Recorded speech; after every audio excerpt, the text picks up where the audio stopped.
சொல்றான். அப்படிப்பட்ட ஒரு மொழியை சனியன்னு சொல்லிடுறான். காட்டு மிராண்டிகளின் பாஷை, முட்டாள்களின் பாஷை அப்படின்னு சொல்லிடுறாரு. அப்படின்னா என்ன சொல்றாரு, இந்த மொழியை பேசுகிறவன் இவன் காட்டு மிராண்டின்னு சொல்லிடுறாரு, இவன் முட்டாள்னு சொல்லிடுறாரு. அடுத்து கேட்கிறாரு, உன் தமிழ்ல என்ன இருக்குன்னு கேட்கிறாரு. இந்த கேள்வியில என்ன வருதுன்னா, என் தமிழ்ல என்ன இருக்குன்னு கேட்டா, பல தேசிய மக்கள் கூடி வாழ்கிற இந்த நிலத்தில் கன்னடர் வாழ்கிறார், தெலுங்கர் வாழ்கிறார், குஜராத்தி வாழ்கிறார், பீகாரியர் வாழ்கிறார், மராட்டியர் வாழ்கிறார், மலையாளி வாழ்கிறார்.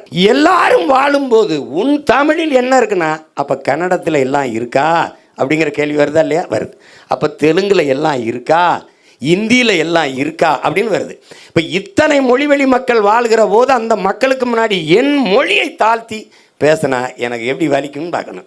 இந்த தமிழ் சனின்னு சொன்னதோடு இல்லாமல் அதை விட்டு ஒழியுங்கள்னு சொல்லிடுறாங்க. அதுக்கப்புறம் என்ன சொல்கிறாரு, தமிழோட ஆங்கிலம் கலந்து பேசு, தமிழையே ஆங்கிலத்தில் எழுது, வேலைக்காரி கூட இங்கிலீஷில் பேசு, இங்கிலீஷை படி அப்படிங்கிறப்பல ஒரு இடத்துல அவர் சொல்றாரு, எனக்கு சமூக தொண்டு செய்ய வருகிற ஒருவனுக்கு மொழி அபிமானம் கூடாது, தேசாபிமானம் கூடாது, இனாபிமானம் கூடாதுன்ற. மொழி இல்லை, தேசம் இல்லை, இனம் இல்லை என்றால் சமூகம் எங்கிருந்து வரும், அதுக்கு எதுக்கு தொண்டு செய்ய, எப்படி தொண்டு செய்வீங்க கேள்வி நமக்கு எழுது. மொழி அபிமானமே இல்லாத அவர் இங்கிலீஷை படிச்சுக்கங்கிறார். அப்ப இங்கிலீஷ் அபிமானம் ஏன் வந்தது? தேசாபிமானமே இல்லைன்னு சொல்ற அவர் திராவிட நாடு கேட்கிறேங்கிறப்பல. அப்ப தேசாபிமானம் இல்லாத நீங்க திராவிட நாடு ஏன் கேட்டீங்க? இனாபிமானமே இல்லாத நீங்க எதுக்கு இவ்வளவு பண அபிமானம் வச்சு சேர்த்தீங்க? எவ்வளவு கேள்வி இருக்குது பாருங்க. இப்போ ஒவ்வொன்றா கேட்டுக்கொண்டே போகும்போது தமிழை என் தாய்மொழியை ஒழிக்கணுங்கும் போத நமக்கு ஒரு எதிரி ஆயிடுறாங்க. அதுக்கப்புறம் நீ எனக்கு என்ன சேவை செஞ்சு எனக்கு ஒன்றும் அது தேவையும் கிடையாது. என் தாய்மொழிங்கிறது என் முகம், என் முகவரி, என் உயிர். அது தமிழ் எங்கள் உயிருக்கு நேர்னு வாழ்றான். அது உங்களுக்கு புரியுதுன்னு நினைக்கிறேன். அந்த கோட்பாட்டில் நீங்க எதை ஏற்றீர்கள்? பெரியாருடைய மது ஒழிப்பா? ஒரு இடத்துல கல்லுக்கு எதிராக தென்னை மரத்தை வெட்டினார்னு வருது. தென்னை மரத்தை யாராவது வெட்டுவானா? அறிவு இருக்கிறத வெட்டுவானா? ஏன் தோப்பில் கல் இறக்காத, அவ்வளோதானே. 50-80 ஆண்டுகள் தென்னை மரத்தை ஏன்னா வெட்டி சாய்ப்பானா? அங்கேயே பகுத்தறிவுங்கிறது அடிபட்டு போகுது.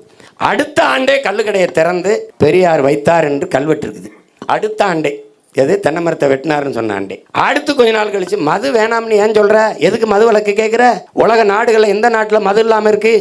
மது வேணாம்னு சொல்றது, மது குடிக்க வேணாம்ங்கிறது, கட்டிய மனைவியோட படுக்க வேணாம்னு சொல்றதுக்கு ஒப்பா இருக்கே அப்படின்னு பேசியிருக்காரு. இப்போ இதில் எந்த பெரியார் தந்தை பெரியாராக இருக்கிறது? RSS பிஜேபி எங்களை பாகிஸ்தானுக்கு போ, உனக்கு ஓ நாடு அதுன்னு தான் சொல்லுது. இவர் ஆப்கானிஸ்தானுக்கு போங்கிறாரு. அண்ணே சொல்லுங்கண்ணே, நான் போய் சேரன்னு சொல்லு நினைப்பாங்கண்ணே. அவன் பரவாயில்ல பொருக்கடா, ஆப்கானிஸ்தானுக்கு போ, துலுக்கப்பிலுக்கு இங்கே என்ன வேலை?